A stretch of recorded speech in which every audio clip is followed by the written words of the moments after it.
Good morning, one and all. Today we are going to start the first chapter, that is Introduction about Statistics of class +1.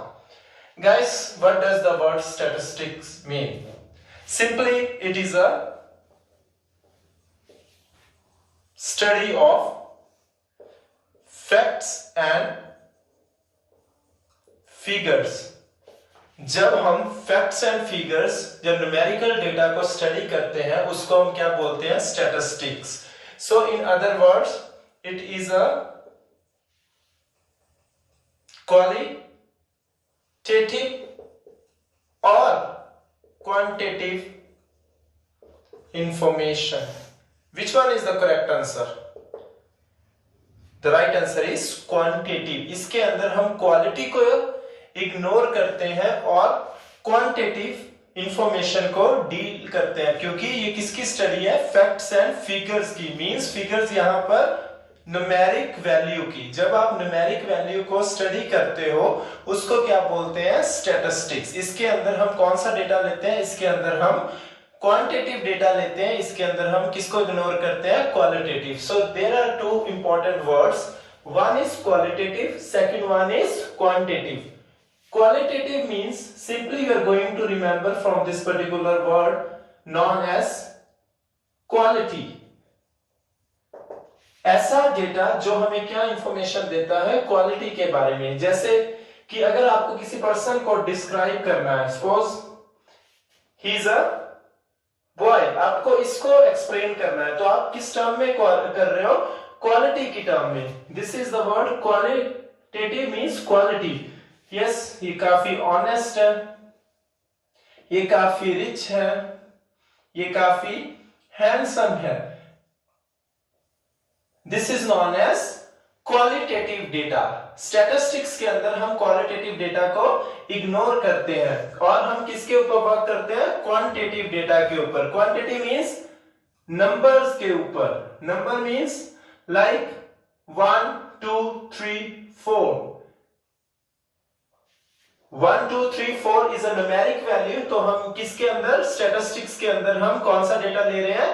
Quantitative data. लेकिन numeric value, again इस point को समझना बहुत ज्यादा जरूरी है कि हर एक डेटा स्टैटिस्टिक्स नहीं होता.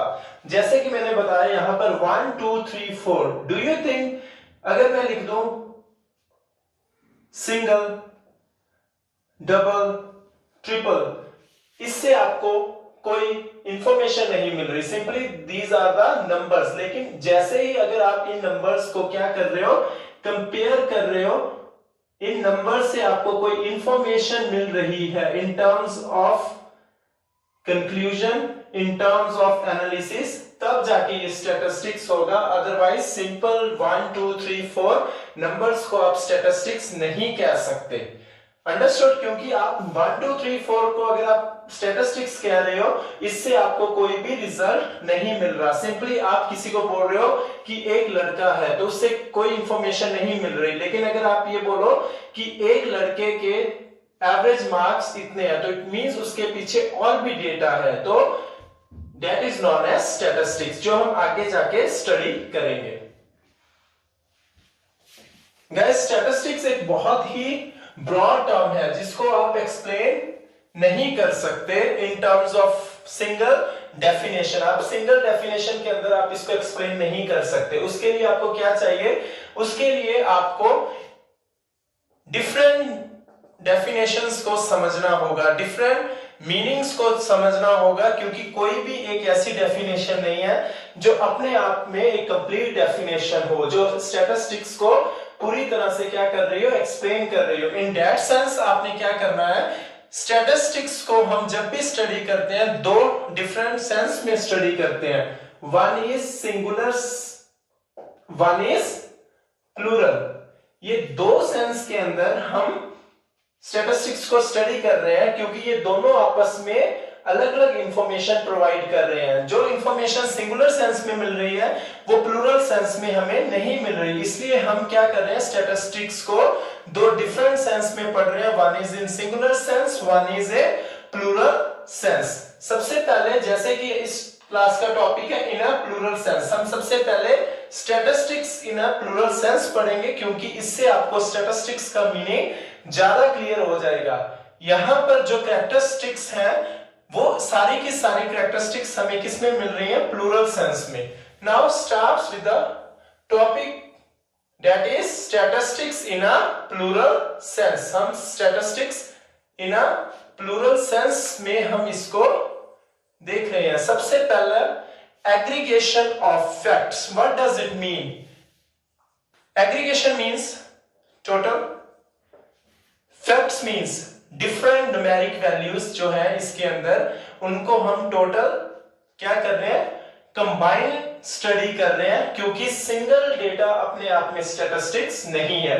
फॉर एग्जाम्पल, जैसे कि मैंने पहले आपको क्लियर किया है कि अगर आप सिंपल 1 2 3 लिख दोगे, इससे आपको कुछ भी नहीं मिल रहा। लेकिन अगर आप, मैं बोलूं एक क्लास में 52 marks, 52 is just numeric value, 52 marks है क्लास में, इससे आप कोई भी इंफॉर्मेशन नहीं ले सकते। क्या 52 बॉय के हैं, 52 गर्ल के हैं, टोटल क्लास के 52 हैं, क्योंकि 52 एक जस्ट नंबर है। लेकिन अगर आपको इसको स्टडी करना है एज अ होल, मैं लिख देता हूं एवरेज मार्क्स। तो एवरेज 52 इट मींस क्लास के एवरेज जो मार्क्स है वो कितने हैं? 52। इसके पीछे और ज्यादा न्यूमेरिक वैल्यूज आई होंगी, क्योंकि इंग्लिश में हो सकता है 100 मार्क्स हो, मैथ्स में हो सकता है डिफरेंट मार्क्स हो, साइंस के अंदर अलग मार्क्स हो। तो इन सब का अगर हम एवरेज निकालें तो 52 आ रहा है। तो इट मींस ये डेटा सिर्फ एक 52 नंबर नहीं है, बल्कि हमें अलग अलग इंफॉर्मेशन, अलग अलग सब्जेक्ट के बारे में बता रहा है। सेम इज अ केस अगर मैं आपको बोलूं कि 72 एक सिंपल नंबर है जिससे हमें कुछ नहीं पता चल रहा। 72 इसको स्टडी करने के लिए हो सकता है कि ये 72 स्कोर हो, that may be average score, जो एक एवरेज स्कोर है XYZ टीम का। अब हमें पता चल जाएगा batsman first, batsman second, batsman third, उन्होंने कितने रन मारे हैं, जिससे उनका एवरेज क्या आ रहा है? 72 आ रहा है। तो सिंपल न्यूमेरिक वैल्यूज जो होती हैं उनको आप स्टैटिस्टिक्स नहीं कह सकते, क्योंकि स्टैटिस्टिक्स के लिए हमें क्या चाहिए? डिफरेंट डेटा चाहिए। उनके अंदर हमें क्या होना चाहिए? रिलेशनशिप पता होना चाहिए। Aggregation means total of different facts. हम अलग अलग पॉपुलेशन को स्टडी करते हैं, उनको कंपेयर करते हैं। सिंपल पॉपुलेशन लिखना स्टैटिस्टिक नहीं है, लेकिन अगर आपस में हम उनको कंपेयर कर रहे हैं, जैसे कि 1 बिलियन, तो 1 बिलियन एक सिंपल न्यूमेरिक वैल्यू है। लेकिन अगर मैं लिख दूं India's population is 1 billion as compared to dash billion of America, तो it means हम क्या कर रहे हैं? हम कंपैरिजन कर रहे हैं। 1 बिलियन अब एक सेंस बना रहा है कि 1 बिलियन का रिलेशनशिप किसके साथ है? दूसरे न्यूमेरिक वैल्यू के साथ। तो यहां पर सिर्फ एक न्यूमेरिक वैल्यू एक सिंपल डेटा नहीं है, बल्कि वो एक रिलेशनशिप, एक कंपैरिजन क्या कर रहा है? शो कर रहा है। तो this is the first point. Aggregation of facts means हम हर एक चीज को क्या कर रहे हैं? इसमें कंबाइन करके स्टडी कर रहे हैं, क्योंकि एक सिंगल डेटा अपने आप में स्टैटिस्टिक्स नहीं होता। अगर क्वेश्चन पूछा जाता है कई बार आपको 1-2 नंबर में कि explain every data is not at all statistics but statistics is a data, yes, क्योंकि हर एक डेटा स्टैटिस्टिक्स नहीं है। क्यों नहीं है? क्योंकि इसके अंदर हमें अगर सिंपल हम न्यूमेरिक वैल्यू लिख लेते हैं तो उससे स्टैटिस्टिक्स नहीं बनती। लेकिन अगर हम स्टैटिस्टिक्स के अंदर एक डेटा, हर एक डेटा यूज होता है, क्योंकि मैंने आपको पहले एक्सप्लेन किया statistics simply means study of facts and figures, और उसमें हम कौन सा डेटा ले रहे हैं? उसके अंदर हम क्वांटिटेटिव डेटा ले रहे हैं, हम क्वालिटेटिव डेटा नहीं ले रहे। Second point is numerically expressed. Yes guys, same आप इसके अंदर क्या करते हो? Numerically expressed. Same point, qualitative, quantitative, which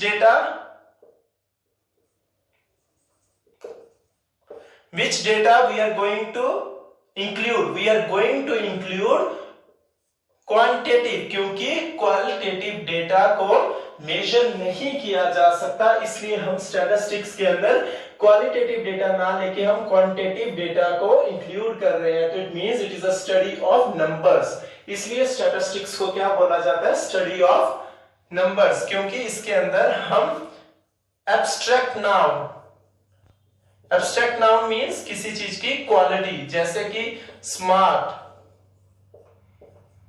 he is an honest boy, तो इन चीजों को आप क्या करते हो? एक्सक्लूड करते हो, इन चीजों के बारे में आप स्टडी नहीं करते। सिर्फ आप किसके बारे में स्टडी करते हो? क्वांटिटेटिव के बारे में, मींस हम क्वांटिटेटिव फैक्ट्स को इंक्लूड करते हैं, जैसे कि हम इसके अंदर सिर्फ किसको इंक्लूड करते हैं? नंबर्स को। अगर आपको लगता है numerically expressed, it means it is expressed in numbers, तो नंबर्स में कौन सा डेटा आप क्या कर सकते हो? शो कर सकते हो, दैट इज क्वांटिटेटिव, क्योंकि क्वालिटेटिव डेटा को आप नंबर्स में एक्सप्रेस नहीं कर सकते।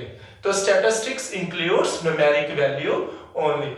Next one, multiplication of cos. What do you mean by multiplication? Multiplication means you can say many. Simple word to remember is different. Your many.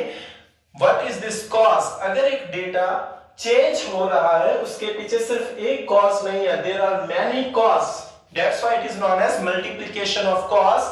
अगर कोई value change हो रही है, वो डिफरेंट रीजंस के कारण चेंज होगी। फॉर एग्जांपल, अगर मैं बोलूं कि एवरेज मार्क्स क्लास के 52 थे, इस साल एवरेज मार्क्स 55 हो गए हैं, तो there are so many reasons, there are so many factors जिसके कारण ये एवरेज मार्क्स जो है 52 से 55 हुए हैं। वो एवरेज किस किन कारणों से चेंज हुई है? इट मींस या तो ये हो सकता है कि बच्चे ने ट्यूशन अटेंड कर लिया हो सकता है कि बच्चे को उसके पेरेंट्स ने क्या कर दिया हो? मोटिवेशन दिया हो सकता है कि बच्चे को पहले समझ नहीं आ रही थी, now we appointed new teachers. There are so many reason जिसके कारण आपका डेटा जो है वो क्या हो रहा है? चेंज हो रहा है। किसी एक कारण से डेटा चेंज नहीं होता, there are so many reasons अगर आपका डेटा चेंज हो रहा है।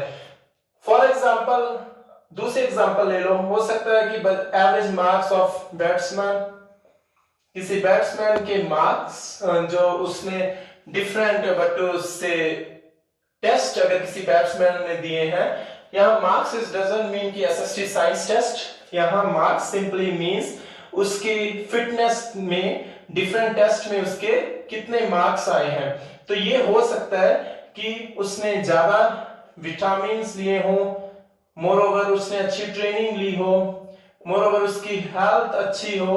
There are so many parameters, there are so many factors जो उसको क्या कर रहे हैं? इंपैक्ट डाल रहे हैं। तो डेटा एक न्यूमेरिक वैल्यू चेंज नहीं होती सिंपल एक फैक्टर से, देयर आर न्यूमरस फैक्टर्स जिसके कारण वो डेटा क्या हो रहा है? चेंज हो रहा है। For example, go with another example, demand, demand increase हो गई है। अगर प्रोडक्ट्स की डिमांड इंक्रीज हुई है, पिछले साल 10,000 यूनिट बेचे थे, इस साल 50,000 यूनिट बेचे हैं, तो इट मींस हमारी डिमांड क्यों चेंज हुई है? कैन बी प्राइस कम हो गया हो प्रोडक्ट का, इसलिए लोगों ने ज्यादा खरीदना शुरू कर दिया हो सकता है सब्स्टिट्यूट प्रोडक्ट्स जो है वो बंद हो गए हो, अब सिर्फ एक ही प्रोडक्ट रह गया हो मार्केट में। अदर लोगों को अवेयरनेस आ गई हो कि यस ये प्रोडक्ट बहुत ज्यादा अच्छा है। तो इट मींस अगर एक चीज चेंज हो रही है, उसके पीछे बहुत सारे फैक्टर्स क्या होते हैं? इंक्लूड होते हैं। इसलिए जब भी न्यूमेरिक वैल्यू सिर्फ 52 एक नंबर, उसके पीछे कोई फैक्टर्स नहीं होते, लेकिन अगर मैं एवरेज मार्क्स 52 है, उसको आगे मैं चेंज कर रहा हूं 55 हो गए हैं, तो किन कारणों से चेंज हुए हैं वो भी हमें कौन बताता है?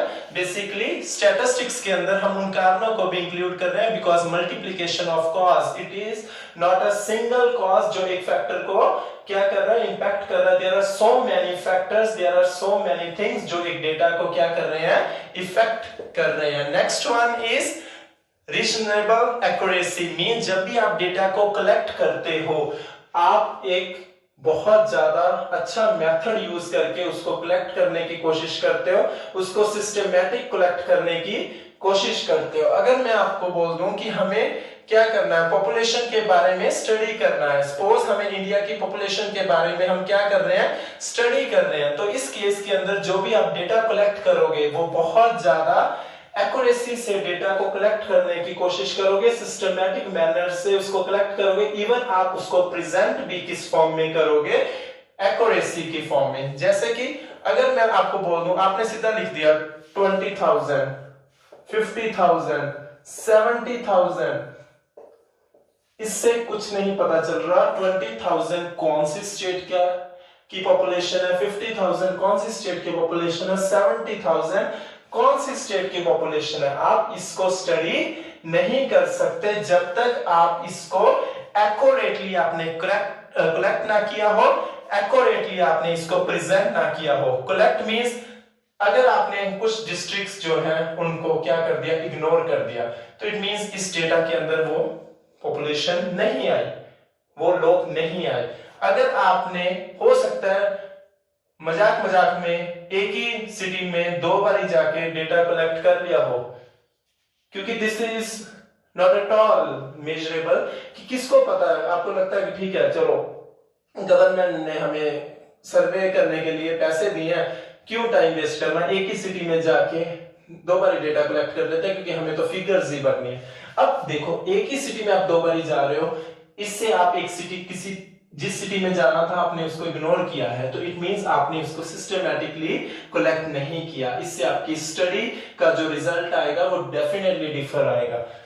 अब आपको ये प्रॉब्लम्स तो कलेक्शन से रिलेटेड आ गई, आप इसको प्रेजेंट कैसे कर रहे हो। जैसे कि आपने 20,000, 50,000, 70,000 लिख दिया, तो इससे आपको कुछ भी नहीं पता चल रहा। लेकिन अगर आप लिखोगे कि 20,000 पंजाब की पॉपुलेशन है, 50,000 मान लो हरियाणा की पॉपुलेशन है, और 70,000 आपने मान लिया राजस्थान की पॉपुलेशन है, तो आपने अब मुझे इसको देख के मैं समझ सकता हूं कि हरियाणा के अंदर 20,000 लोग जो है वो रह रहे हैं। तो इट मींस मेरे को इसको पढ़ के डेटा को क्या मिल रही है, इंफॉर्मेशन मिल रही है। This is a case reasonable accuracy means most probably ये सही होना चाहिए, बिकॉज 100% एक्यूरेसी तो नहीं आ सकती। Next one is comparable, means आप इस डेटा को इस तरह से प्रेजेंट कर रहे हो, या डेटा को आप इस तरह से यूज कर रहे हो कि उसमें क्या पॉसिबल हो, उसमें कंपैरिजन पॉसिबल हो। डेटा को आप स्टैटिस्टिक्स के अंदर इस तरह से प्रेजेंट करते हो ताकि डेटा के अंदर क्या पॉसिबल हो सके, कंपैरिजन पॉसिबल हो सके। जैसे कि 20,000 लोग पंजाब के अंदर रह रहे हैं, 50,000 लोग हरियाणा के अंदर रह रहे हैं, 70,000 राजस्थान के अंदर। अगर हम मान लो इंडिया के अंदर 3 ही स्टेट्स हैं, तो हम बोल सकते हैं कि राजस्थान की पॉपुलेशन सबसे ज्यादा है, वेयरएज पंजाब की पॉपुलेशन बहुत ज्यादा कम है। तो आपने यहां पर क्या किया, कंपैरिजन किया। अगर आप क्लास की एग्जांपल ले लो, अगर टीचर आपके मार्क्स लिख रहा है, English test 1, test 2, test 3, test 4, 20, 50, 70, 100, तो इट मींस इससे क्या पता चल रहा है कि आपकी जो परफॉर्मेंस है वो क्या हो रही है, इंक्रीज हो रही है। चाहे this graph can be like this way, कि परफॉर्मेंस आपकी इस तरह से इंक्रीज हो, जब इक्वल पैरामीटर में इंक्रीज हो। तो व्हाट डज इट मींस, आपने ये डेटा, आपका टीचर टेस्ट रिकॉर्ड क्यों रखता है, क्योंकि वो आपका कंपैरिजन करना चाहता है कि आपकी परफॉर्मेंस इंक्रीज हो रही है या आपकी परफॉर्मेंस डिक्रीज हो रही है। इसलिए हम जो टीचर्स जो टेस्ट लेते हैं वो किस लिए लेते हैं, ताकि डेटा के अंदर क्या हो सके, हमें एक पिक्चर पता चल सके कि बच्चे की परफॉर्मेंस कहां पर है। फॉर एग्जांपल अगर आपने ये एक टेस्ट का केस ले लिया, same is a case of report card. जो आपका रिपोर्ट कार्ड बनता है गाइस, उसके अंदर भी आपके एसए 1, एसए 2 के मार्क्स होते हैं, periodic test 1, 2, 3 different periodic test के मार्क्स होते हैं। वो किस लिए होते हैं, these are not just numbers कि एक स्कूल को फिल करने में सीबीएसई ने बोला है कि ऐसा आप डेटा लिख दो और बच्चे को रिपोर्ट कार्ड इशू कर दो। This is not the case. हमें पता चल जाता है कि आपकी परफॉर्मेंस इंक्रीज हो रही है या आपकी परफॉर्मेंस डिक्रीज हो रही है। इसलिए हम डेटा को क्या करते हैं, कलेक्ट करते हैं, ताकि उसमें क्या हो सके, हम उसमें कंपैरिजन बना सके, ताकि हमें पता चल जाए डेटा एक्चुअल में होता क्या है, ताकि हमें बच्चे के बारे में अगर हमें क्लियर पिक्चर पता चल जाएगी कि बच्चे की परफॉर्मेंस स्टेबल है, बच्चे की परफॉर्मेंस इंक्रीज हो रही है, बच्चे की परफॉर्मेंस डिक्रीज हो रही है। इससे हम क्या करेंगे, इसको स्टडी करके हम एक सॉल्यूशन तक पहुंच सकते हैं कि ये कंक्लूजन तक पहुंच सकते हैं, जो सॉल्यूशन को हम क्या कर सकते हैं, फाइंड आउट कर सकते हैं कि यस, अगर ये बच्चा परफॉर्मेंस इंक्रीज हो रही है तो बहुत अच्छा इसके अंदर मतलब चेंज आया है, जिससे हम पेरेंट्स को पीटीएम के अंदर हम एक पॉजिटिव रिमार्क्स दे सकते हैं। Next one is pre determined objective. कोई भी डेटा आप कलेक्ट करते हो, अगर मैं आपको बोलूं ठीक है जी आप स्कोर लिख लो किसके, इंडिया वर्सेस पाकिस्तान मैच के, तो आप इससे क्या क्यों आप लिखना चाहते हो? या तो ये हो सकता है कि आपके पास टाइम बहुत ज्यादा है कि ठीक है कोई काम नहीं है तो इंडिया और पाकिस्तान के मैच के स्कोर लिख लो। नो, ये नहीं होता। जब भी आप कोई भी डेटा कलेक्ट कर रहे हो उसके पीछे एक ऑब्जेक्टिव होता है, क्यों आप इस चीज को कलेक्ट कर रहे हो। अगर आपने इंडिया एंड पाकिस्तान के मार्क्स बट्टू से स्कोर को आपने क्या किया है, आपने उसको रिकॉर्ड किया है। रिकॉर्ड किया मींस उसका आपने डेटा को कलेक्ट किया, उसके पीछे हो सकता है कि आप ये देखना चाहते हो इंडिया वर्सेस पाकिस्तान जितने भी मैच हुए हैं, सपोज करो 20 मैच हुए हैं, उसमें से इंडिया कितना जीता है, पाकिस्तान कितने जीता है, सो दैट आप क्या दे सको, उसको बेस्ट टीम की ट्रॉफी दे सको। This is the case. जो भी डेटा कलेक्ट किया जाता है वो शेयर टाइम वेस्टेज के लिए नहीं किया जाता, उसके पीछे एक पर्पस होता है। Same is a case, class में अगर टीचर अटेंडेंस ले रहा है कि मान लो मे 1st, 2nd, 3rd, 4th, present, absent, present, present, इससे आपको पता चल जाएगा कि बच्चा रेगुलर है या बच्चा इररेगुलर है। इस चीज के लिए हम अटेंडेंस कलेक्ट कर रहे हैं। जितना भी आपके टीचर्स मार्क्स चाहे वो रिकॉर्ड कर रहे हैं, आपके टीचर आपकी अटेंडेंस रिकॉर्ड कर रहे हैं, आपके टीचर आपके बच्चों से डिफरेंट स्कूल के अंदर कॉम्पिटिशंस होते हैं जिनको आप इंटर हाउस कॉम्पिटिशंस बोलते हो। आप इनको क्या कर रहे हो, रिकॉर्ड कर रहे हो कि फर्स्ट ये हाउस जीता, सेकंड ये जीता, थर्ड ये जीता, फोर्थ ये जीता। इससे आपको पता चल जाएगा कि ए कितने जीता, बी कितने जीता, सी कितने जीता, डी कितने। तो आप क्या कर रहे हो, एक बेस्ट हाउस ट्रॉफी के लिए डेटा कलेक्ट कर रहे हो। जितने भी आप डेटा कलेक्ट करते हो उसके पीछे एक ऑब्जेक्टिव होता है, क्योंकि सिंपल 10, 20, 30 नंबर लिखना is not a tall statistics. जब भी आप कोई नंबर लिख रहे हो उसके पीछे कोई ना कोई रीजन जरूर होता है, तभी जाके आप डेटा को कलेक्ट करने की क्या करते हो, कोशिश करते हो। तो दिस इज द केस कि स्टैटिस्टिक्स जब भी आप डेटा कलेक्ट करते हो उसके अंदर आपके कोई ना कोई ऑब्जेक्टिव होता है, उसको फुलफिल करने के लिए आप डेटा को कलेक्ट करते हो। So this is all about today's lecture. Statistics के बारे में हमने पढ़ा। उसके बाद स्टैटिस्टिक्स के अंदर हम दो सेंस में स्टैटिस्टिक्स को डिफाइन करते हैं। One is singular sense, second one is in plural sense. Plural sense को आज हमने इन डिटेल पढ़ा, जिसके अंदर हमने डिफरेंट पॉइंट्स को रीड किया, जैसे कि aggregation of facts, numerically expressed, multiplication of cause, reasonable accuracy, next one is comparable, and final one is predetermined objective. Hope you enjoyed our lecture. Thank you.